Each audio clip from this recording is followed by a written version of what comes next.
Hello and welcome into the Sporting Pod. Along with Tony Allegretti and Mauricio Ruiz, I'm Cole Pepper. Coming up today on the pod, the playoffs are here. We preview what to expect from the USL Championship postseason, plus a look back at the season that was, including a report on attendance in the USL Championship. And we get a progress report on the U.S. men's and women's national teams. Reminder, we are fed by the Bearded Pig, locally... Oh, he jumped in early. Sorry. An early snort. Yeah. Locally owned and operated with locations in San Marco and Jax Beach. Make sure you swing by the Bearded Pig for great barbecue and great times. And whatever oinks Tony can bring to you. Yes. All right. The playoffs are here, gentlemen. Mauricio, you and I will be picking your favorite bracket over the weekend on the TV show. 1 o'clock, by the way, this week on NBC 12 with the time change coming. Give me an overview from your standpoint, Mauricio. What's going to be important in the playoffs? How different are these games going to play out than what we've seen in the regular season? Yeah, well, the first thing to look at is who is entering the playoffs and what momentum are they entering the playoffs in? Are they limping in? They barely made it in that last seed. Are teams coming in and really storming the playoffs? And the one thing that's always consistent, home field advantage. Who has home field advantage? So then when you consider all of those factors and who's coming in, I mean, you really do have to look at Louisville and on the East. And in my horse here, and I don't know if I can reveal it early, but I'm looking at Vegas on the West. I mean, they have just come up. The run of form the last couple of months have just been unbelievable.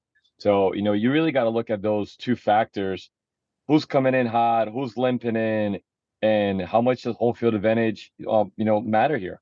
And by the way, the teams with home field in the first round, New Mexico United, Las Vegas Lights, Memphis 901, and Colorado Springs Switchbacks in the West. In the East, it's Louisville, Indy, Detroit, and Charleston Battery. You talk about form. That's certainly something. Tony, you really, both of you guys really... out on a limb. We're out on limbs. I think you're both a little bit out on limbs here. Yeah. Tell everybody who missed the radio show on Tuesday about your pick. Well, I've looked at the numbers, and not very many people missed the radio show. But for those few that did... I picked Detroit City. I think they're going to make a run. I do like out of the West. I do like Mauricio's pick, Las Vegas. If we'd have sat here a year ago and said Las Vegas would be hosting a home playoff game against Sacramento, you'd have thought we were nuts. Yeah, I mean, in March, in April, to think that Mauricio, and those two teams, by the way, Detroit and Las Vegas, to me are the stories of the year. You've got. In terms from a team standpoint, Lou City's been terrific, and don't want to give them short shrift here at all. But those are, I think that's the two top stories in terms of teams this year in the USL Championship. It is, and we're talking about run of form. Vegas has actually lost the last two games going into it, but they've been on fire before that. And I wonder if they did their math. And I'm not saying I don't have any inside information, but if you're not going to get first place because New Mexico was way ahead and nobody was really going to catch them, then did they preserve a couple of legs knowing that mathematically they're going to get a home field, so it doesn't really matter, and they're confident enough to play against anybody, but getting that first round home field? So looking at, how they calculate statistics and, making sure that players are healthy going to the playoffs. I didn't catch the last two games, but based on their recent performance, they haven't lost two in a row for 2 months. So for them to go into the last two games of the playoff, regular season, I still think that they're the dark horse based on last year. But if you look at the last 2 months of the season, Vegas has been as hot as anybody. Yeah, it would be an unbelievable storyline. The other storylines to me, if I'm encapsulating and doing a year in review here before the playoffs begin, those two teams, Las Vegas and Detroit, having these resurgence after being at the bottom of the table or near it last year. Nick Marcanic, obviously a huge story for Charleston Battery, setting the goal-scoring record of the USL Championship this year. That's definitely, from an individual standpoint, is big. Lou City and their dominance this year, kind of living up to expectations as a team that many picked as the preseason favorites in the East. It was my pick coming out of the East when the season began. They get the number 1 seed. And then the other storyline, Mauricio, is Rhode Island to make the 5th seed in their first season, and talk about a long stretch in terms of the form that they're on. They went from a lot of draws and close games early to winning games late. You're right. I mean, they're in 5th because of a head-to-head, because actually tied in points with 4th place in the 11. So they really feel like they are a team that should be challenging at the top. And you mentioned the amount of draws they had, 15 draws out of 34 games. So almost half of their games they got a result in, and they got 12 wins and only 7 losses. To compare, only Louisville and Battery, which finished 1st and 2nd, have 6 losses. So they're the second team that least lost in the season, all regular season. They got a lot of ties. Young team, new team, needed to convert more of those ties into wins. And if they convert 2 or 3 of those ties into wins, we're talking about them challenging for 1st and 2nd place. So really impressive for a brand new franchise to come in. They're playing at a temporary facility at the moment at Bryan College. They're building their stadium downtown Pentucket, and they're building this fan base. They're a team that's going to be, we're going to be looking to watch for the next couple of years.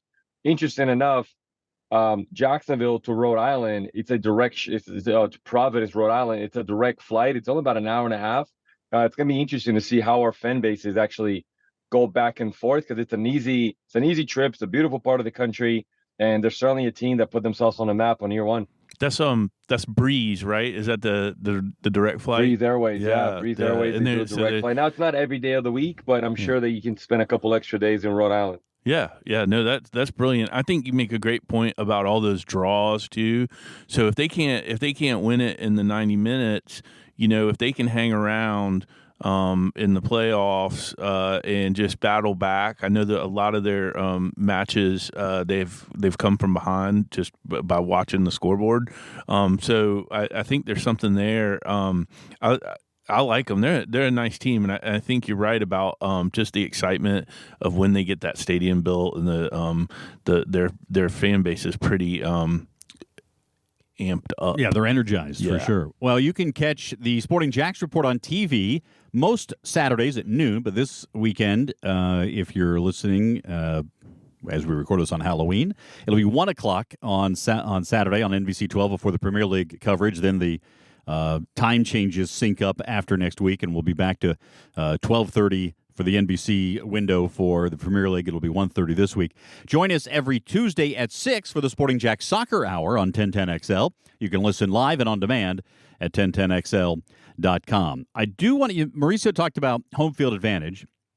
Some, not all, of home field advantage is about the fan base and the impact there. Our friends at Beyond the 90 just put out a review of attendance for this season in the USL Championship, and I want to get your thoughts on these. Number one, how much it will impact in the playoffs, if at all. Some of these highly attended teams did not wind up with home matches. And number two, what this tells us about where the USL Championship is right now, and maybe expectations for Sporting Jacks when we begin play in the USL Championship. Number one in the league, averaging over 10,000 per game, 10,106. Sacramento Republic, always a very well-supported club. That's about 87% of their average capacity. They're the only team with over 10,000 on average, and 5 announced sellouts this season. And interesting to compare what they are doing to the minor league baseball team in town, the Sacramento River Cats, who averaged about half that, 5,463. But, Tony, Sacramento always puts on a great show and is so well supported there. Yeah, they're obviously a soccer city for sure. I think the River Cats, I mean, you got to give them a break. They also have, 80 games or whatever, so it's different. But Sacramento's amazing support. We got to meet when they were in the U.S. Cup Open Cup final in Orlando, we got to meet a lot of their fans. They traveled well for that. Even the Orlando really tried not to sell them any tickets. But anyway, long story short, big support there. Who was second? I haven't seen that article. Is it Louisville? Indy 11 was second, Mauricio, 9,795. 11 dates with announced attendance over 10,000, including 3 sellouts. Also outdrew on average the AAA Ball Club and ECHL hockey team in town. Again, different number of games for sure. But Indy 11, and unlike Sacramento, that wind up with the 5th seed, Indy will have a home game as the 4th seed in the East as they take on the aforementioned Rhode Island FC. Mauricio, Indy 11 has been a club that has been well supported going back to the NASL days. They have, and they have a huge tradition. You know, that brand that they have with the checker mark flag representing Indy 500. They've done a really good job of becoming a soccer town in their own right. Obviously, you have the Colts and you have Indy 500, the two things that dominate in basketball in Indiana also dominates. And they've been able to become like another Midwest, large market there for soccer, and their fan base is really supportive. There's always that, there was that conversation last year with the mayor of Indianapolis trying to bring in MLS, and the Indy 11 fans came up in uproar and in support of saying, no, like, this is the soccer brand in the city. If you're gonna go through soccer, you're gonna have to come through us. And they stood their ground. Obviously, that conversation is still ongoing, but it shows on how they're showing up for games, and they have a new coach there that's done really well this year, and their team too. I mean, I had them going pretty far in. They're a team that's going to be interesting. The two commonalities between Sac Republic and Indy is that neither one of them play in a soccer specific stadium, but they've made those two stadiums their home, and they both have tracks. One of them is a little bit farther away from the field, but somehow they still made that a really home field advantage for them. Be interesting to see what the next step for those two organizations are, and how they put together a plan to really make it a home for them, because they're two scary organizations to go up against. Number 3 on the list, Tony, you mentioned Lou City does play in a soccer-specific stadium. They also have great success. We mentioned the Players' Shield winners this year. 11 dates over 10,000, 1 announced sellout, which I think was probably the opener for them. Also, the highest single-game attendance in 2024 in the season. So I guess this was probably their sellout. 13,526 on August 17th against Charleston Battery, which is a good matchup to be sure.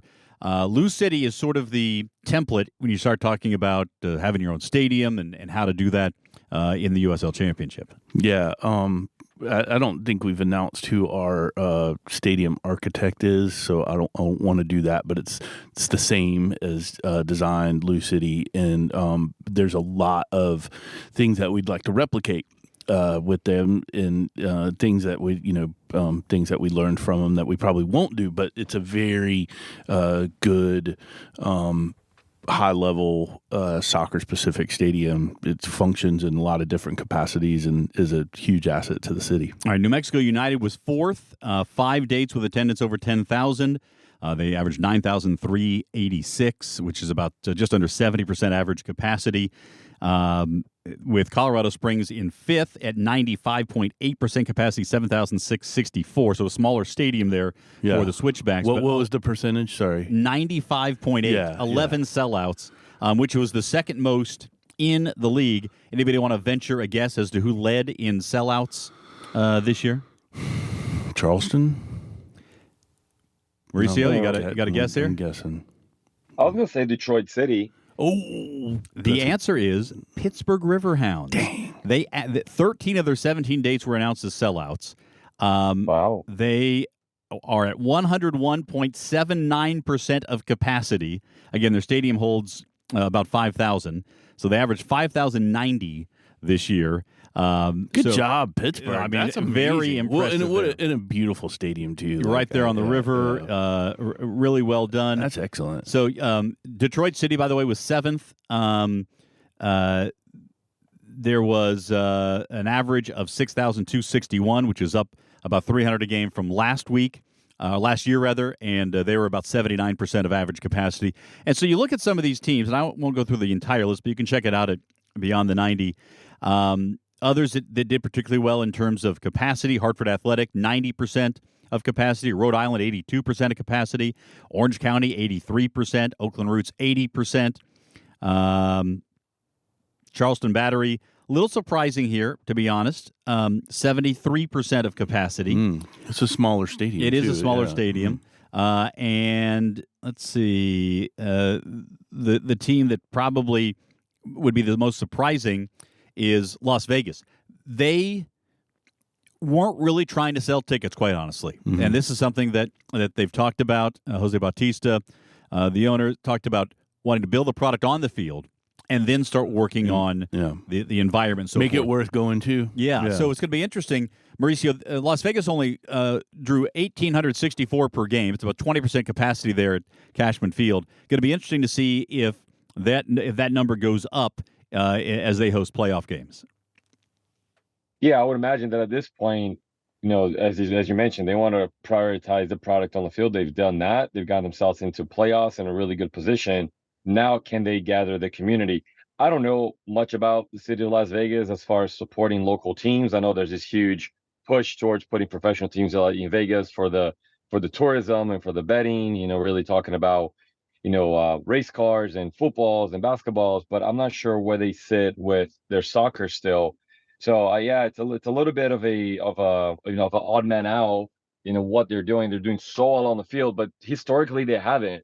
So is this a one and off, that the fan base, they're looking at it going, yeah, we've seen instant success before, but can you keep it consistent? And they will start supporting it.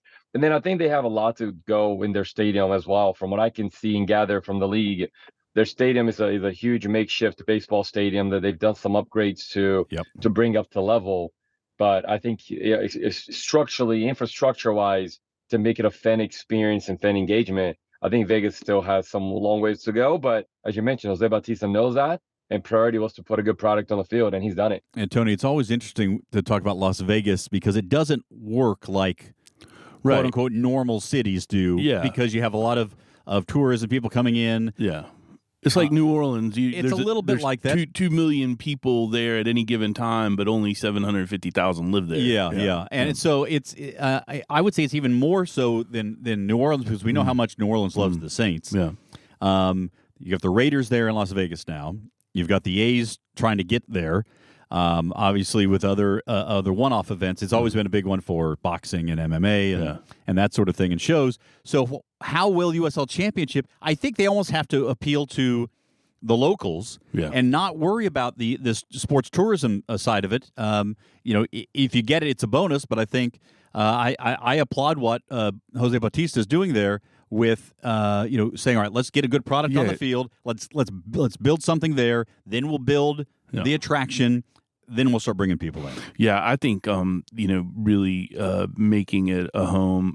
Las Vegas is all about hospitality, right? Because of all the visitors. Making it a home for those locals that work there and love it. Make it a real loyal thing. Also, just like the heat is so incredible, like there and in Phoenix, with the summer schedule, it's got to be tough. And everyone is probably hungover. So right. you got, so you've got who wants to be out in the heat? Yeah, exactly. You're just gonna roll over in your air conditioning. So all right. Well, anyway, I thought that was very interesting. So again, props to our friends at Beyond the 90 for that.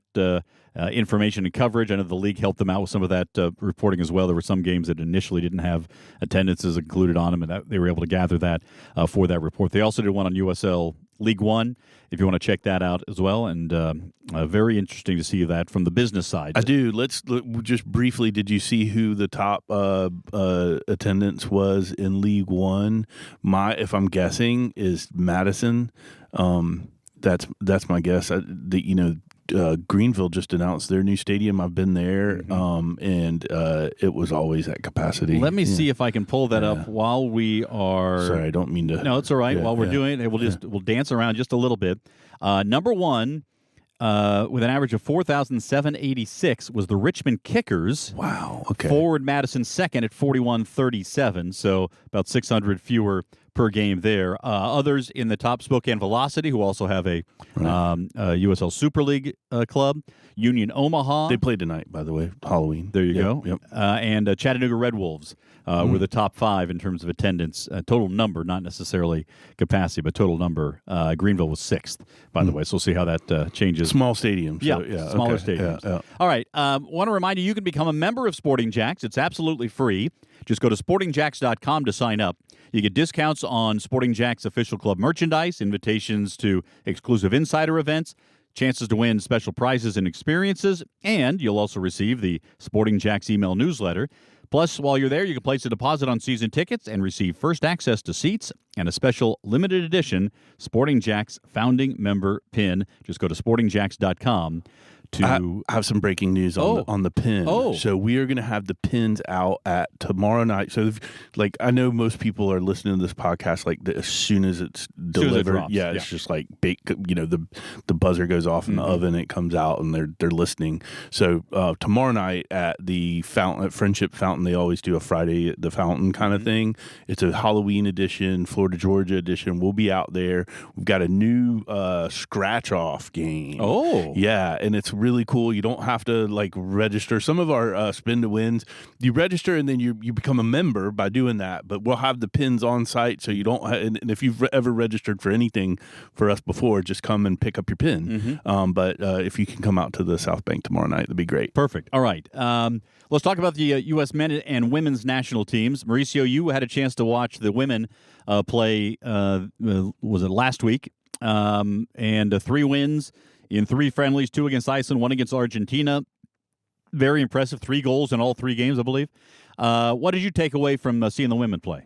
Yeah, it was interesting. I was there for the first game against Iceland on Thursday night in Austin, and I was there for an exercise in the course that I'm doing with U.S. Soccer Scouting. So I actually got a different view of the game in sense of had an assignment to look at a specific player, their style of play, and then to have to present it. So kind of more than just a fan experience, I kind of got to look a little bit into the weeds and the breakdown of the team. So first of all, the fan experience was incredible.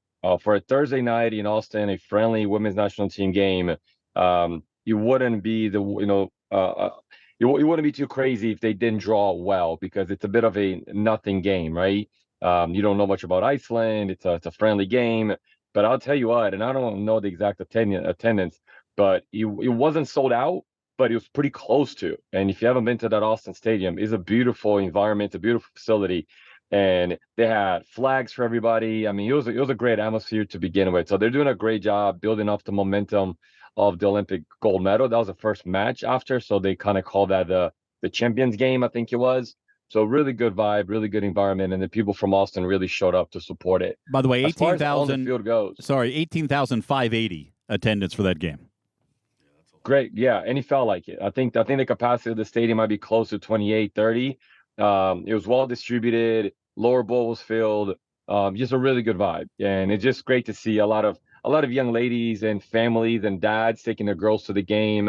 It is a different environment when you go to a women's professional soccer game, in this case, a national team, than when you go to a men's. It's a little more diversity, I would say. You still have your guys and your dudes, and you still have your girls that are soccer fans. But at a women's game, you have young girls coming, and you have their brothers coming to support them, and then at the end of the day, the level's so high, you just end up watching a really good soccer game. So if you're a soccer fan, you've never watched a women's professional soccer game, when you go watch it at that level, right, at the Super League level, at the NWSL level, at the national team level, it's really high.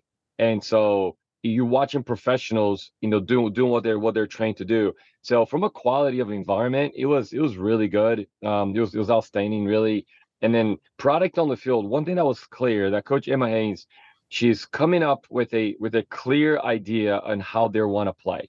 And when you coach as an idea, there's difference of opinions, but she has a clear identity on how she's going to set up her team. She's using this as a little bit of a trial for certain players. Certain players are on the way, they're kind of on the way out of the national team. They're trying to kind of, prolong their career.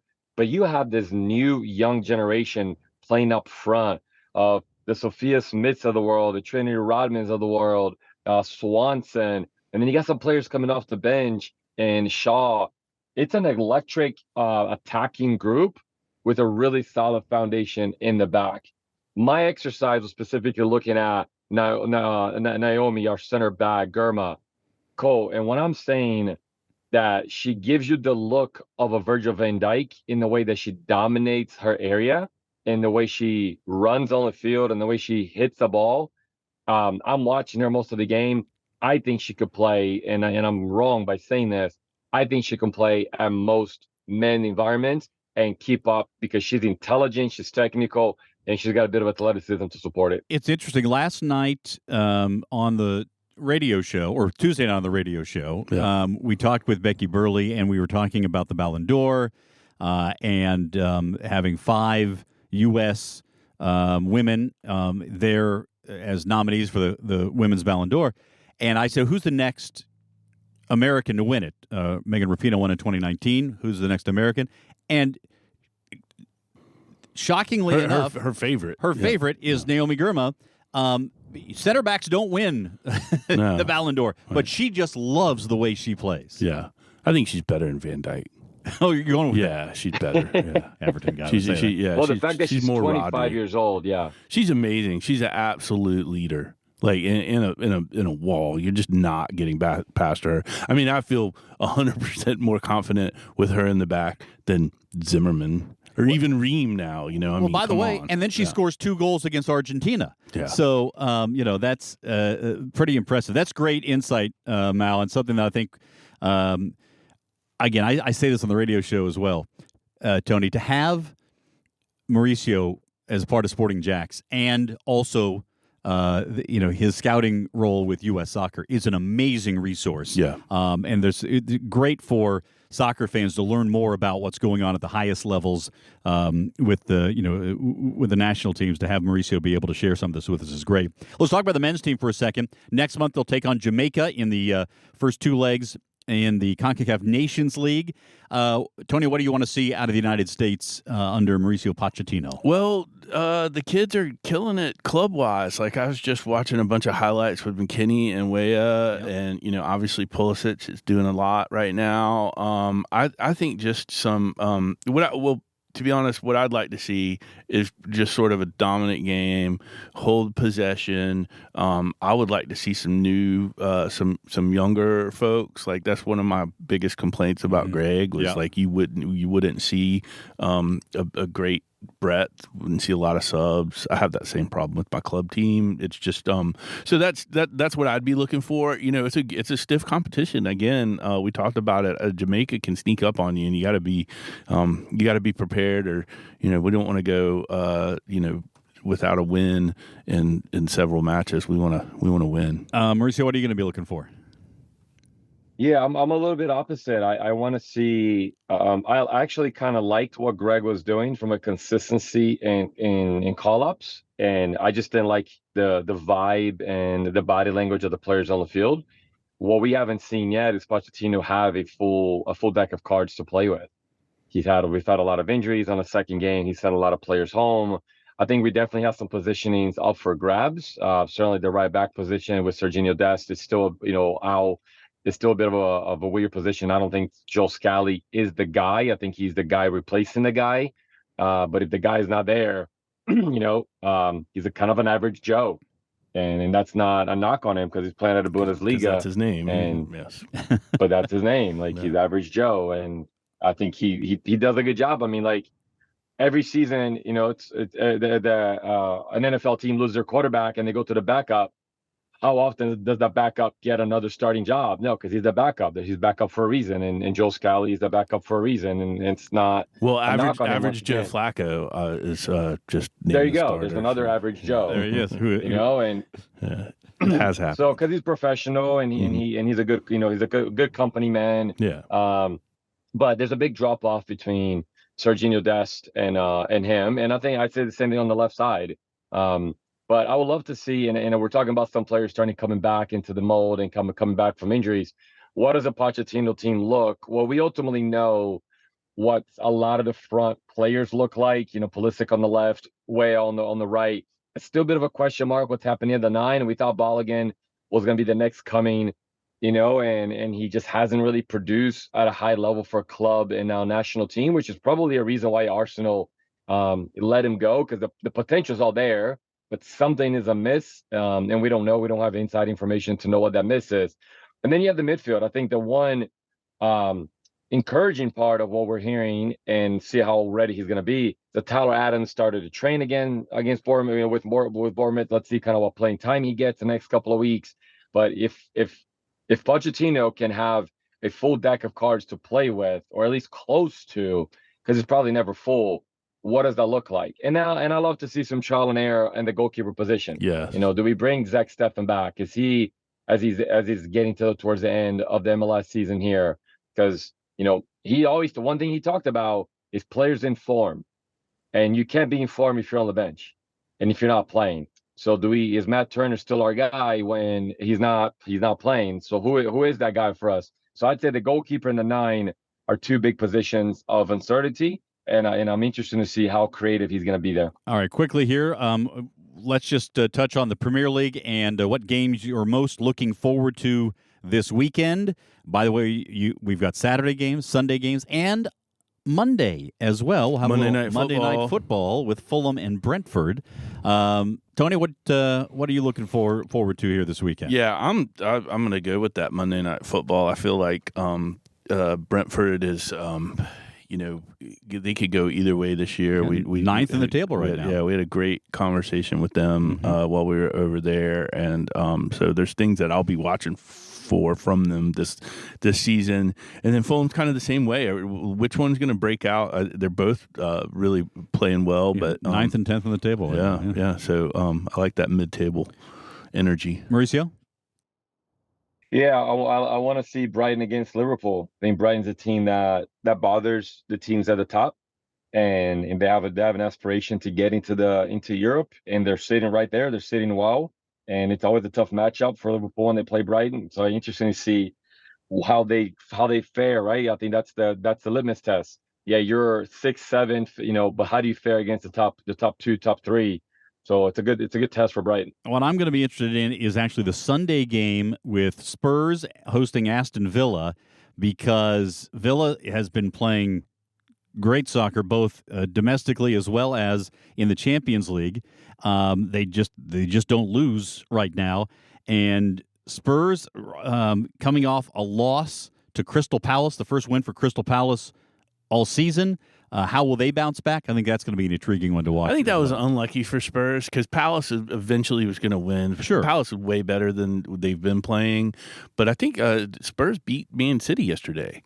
So, again, probably more of the B team, but not Spurs. I think Spurs is better than their record right now, so that's a good pick. That's a good matchup. I think it's just an interesting one here as we're about the quarter post of the season. Who are we right now? Yeah. Who am I and why am I here? Yeah. All right. That'll do it for this edition of the Sporting Pod. Please share this with your soccer fan friends. Leave us a comment, too, on the Apple Podcast or whatever you'd like, a rating. Give us a thumbs up, or just a, hey, thanks for spending the time with us, because we thank you for spending the time with us. For Tony Allegretti and Mauricio Ruiz, I'm Cole Pepper. Thanks for listening to The Sporting Pod.